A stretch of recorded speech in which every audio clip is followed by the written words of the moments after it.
So today I will explain about the quartering and the coning method and sieve analysis method and talking about the about the grain size parameters. So what is quartering? Quartering में क्या होता है? Quartering में जो पहले एक sediment को cone shape में रख देते हैं, प्लेस कर देते हैं क्लीन जगह पे, फिर उसे कोन को फ्लैट कर देते हैं, फिर उसे कट करते हैं, मतलब कट नहीं करते, उसे हाफ डिवाइड कर देते हैं, फिर उसे 4 क्वाड्रेंट में उसे डिवाइड कर देते हैं इसका साइज, ताकि जो हम सैम्पल ले रहे हैं उसका साइज़ कम हो सके। तो ये स्टेप्स है क्वार्टरिंग के, इन्हें अच्छे से पढ़ सकते हो।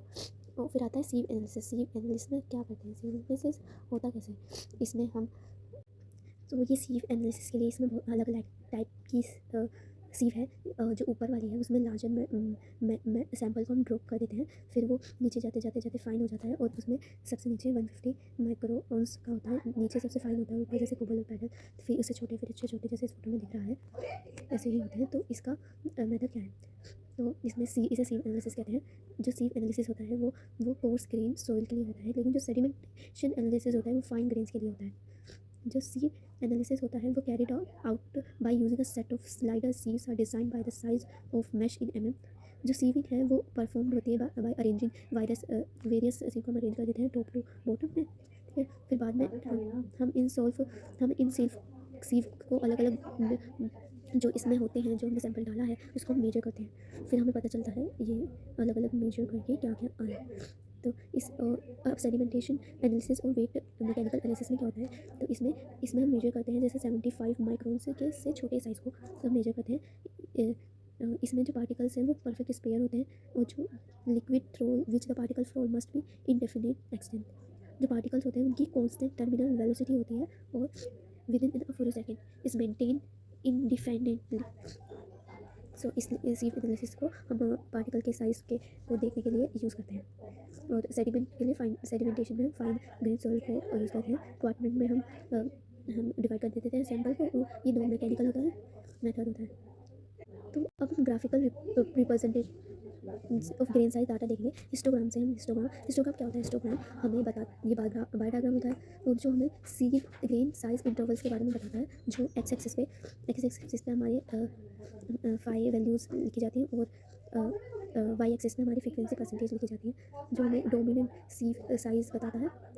फ्रीक्वेंसी कर्व में हमें क्या पता चलता है? ये एक स्मूथ कर्व होता है जो बार ग्राफ के मिड पॉइंट जॉइंट करके बनता है, बार ग्राफ के मिड पॉइंट को जॉइंट करके बनता है। और फ्रीक्वेंसी क्यूमुलेटिव कर्व क्या होता है? जब हम जो ये वैल्यूज़ आती हैं इनको हम प्लस करते जाते हैं, फिर ये ग्राफ आता है, फिर हम इसे प्लॉट कर देते हैं। ये हम इसे प्लॉट कर देते हैं। जैसे यहाँ पे, जैसे सपोज करो एक ग्राफ है, यहाँ पे क्यूमुलेटिव परसेंटेज है और यहाँ पे 5% है, फिर ये ऐसा कुछ ग्राफ आएगा, फिर वो हमें क्यूमुलेटिव परसेंटेज बताएगा ऑफ द सैम्पल। तो ये था इसमें, ये हमें बताता है कितना स्टीपर है स्लोप, जितना ज़्यादा स्टीपर होगा उतनी अच्छी सॉर्टिंग होगी। तो ये सब है। अब ग्रेन साइज़ के पैरामीटर्स क्या होते हैं? ग्रेन साइज़ का मोड में क्या होता है? मोड में जो पार्टिकल साइज़ है वो पार्टिकल साइज डिस्ट्रीब्यूशन होता है। ये जो हाईएस्ट पॉइंट होता है ऑफ फ्रीक्वेंसी कर्व, जैसे इस फ्रीक्वेंसी कर्व में हाईएस्ट पॉइंट को दिखाता है मोड। तो मोड में पहला आता है यूनी मॉडल में 1 पीक रहती है, और 2 पीक बाई मॉडल में रहती है, पॉली मॉडल में 2 से ज़्यादा पीक रहती है। मीडियम में हम जो मिड पॉइंट होता है ग्रेन साइज डिस्ट्रीब्यूशन का मतलब 50-50 फाइनल 50 कोर्स। अब मीन में ये एवरेज होता है of all particle size in the sample, जैसे 550। अब sorting में मतलब जो sorting में आएगा well sorted, moderately sorted, poorly sorted। Well sorted में ग्रेन्स जो है वो इक्वल होंगे। moderate sorting में ग्रेन कुछ बड़े होंगे, कुछ छोटे होंगे मॉडरेट लेवल पे, लेकिन poorly sorting में ग्रेन बड़े होंगे और मैट्रिक्स ज़्यादा होगा। ये poorly sorting है। जैसे कॉन्ग्लोमेरेट, लेकिन जो सैंड होती है, नॉट सैंड, क्ले होती है, इक्वल साइज होता है। ये ग्राफ ऑफ sorting पे। फिर आता है स्क्रूनेस, जो सिमेट्री दिखाता है, साइज़ की सिमेट्री दिखाता है। जैसे ये पहला है, अगर हमारी जो स्क्रूनेस है वो नेगेटिव आ रही है, तो उसकी कोर्स टेल होगी, मतलब उस वहाँ पे कोर्सर की साइड, ये यहाँ पे कोर्स है, यहाँ पे फाइन है, तो कोर्सर की टेल होगी, ठीक है। एक्सेस कोर्स पार्टिकल्स, वो जो नो स्क्रू है, मतलब ये नॉर्मल, मतलब इसमें जो सिमेट्रिकल होगा बेल शेप्ड ग्राफ बनेगा। जो पॉजिटिव होगा उसमें फाइन टेल होगी, excess of the fine material उसमें ज़्यादा होगा, ठीक है। और जो ग्राफ है वो कोर्स की साइड बनेगा ज़्यादा। तो स्क्रूनेस सिमेट्री को दिखाता है।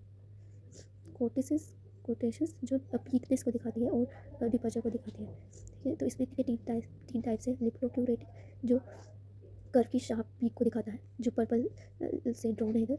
फिर प्लैटिक्यूरेटिक एक फ्लैट पीक्ड होती है जो यहाँ पर रेड से ड्रॉन है। और फिर मीजोक्रिएटिक एक कर्व और normally peaked bell shaped curve है इसमें, जैसे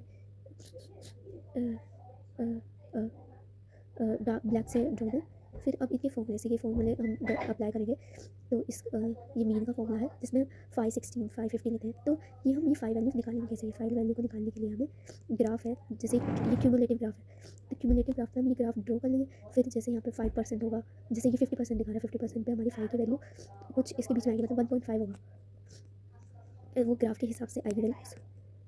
सो तो ऐसे ये सारी वैल्यू निकल जाएगी। मीन का फॉर्मूला है ये ये ये स्किलनेस का फॉर्मूला है, ये सोटिंग का फॉर्मूला है, ये ग्राफिक कुटोशियस का फॉर्मूला है, ठीक। तो इन सब का फॉर्मूला के यूज़ करके हमें पता चल जाएगा सिमेट्री क्या है, उसकी पीकनेस कैसी है, सिमेट्री कैसी है, सोटिंग कैसी है, और मीन मोड, ये सब पैरामीटर्स हमें पता चल जाएंगे। सो आज की वीडियो के लिए यही था। Thank you for watching.